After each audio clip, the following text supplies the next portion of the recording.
Baigėsi terminas, per kurį prezidento rinkimuose dalyvauti siekiantys asmenys turėjo surinkti bent po 20 000 rinkėjų parašų. 9 pretendentai į kandidatus sako, tai padaryti pavyko. Vyriausioji rinkimų komisija skelbia, kad kitiems 3 – Valdui Tutkui, Arūnui Rimkui ir Gintautui Kniukštai – surinkti parašų nepavyko. Kniukšta šiandien ir pats pareiškė pasitraukiantis iš kovos. Nebe studentai, bet vis tiek laukia paskutinės dienos, kai reikia pristatyti surinktus parašus.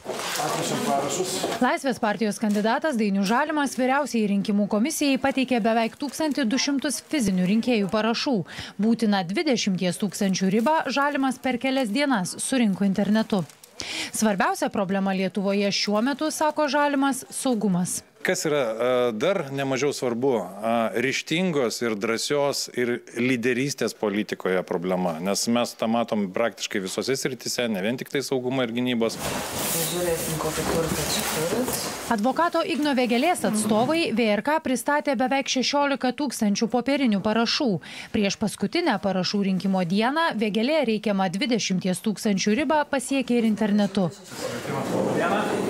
Demokratų sąjungos vardan Lietuvos kandidatas Giedrimas Jeglinskas iš viso surinko per 26 000 parašų. Jis taip pat sako, Lietuvos saugumas dabar prioritetas. Kai mes pastatysime saugią Lietuvą, turėsime tą saugumo pagrindą, visą kitą.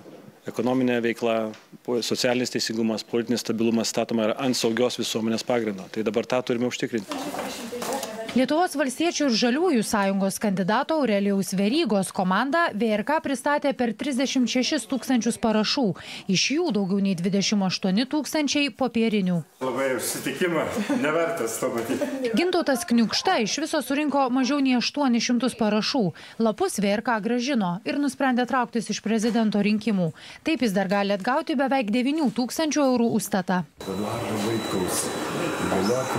Save įsikėlusio Eduardo Vaitkaus atstovai į VRK pristatė lapus su beveik 16 000 parašų. Tiek pat Vaitkus surinko ir internetu. Mes jau čia jūsų paiešką paskelbėm.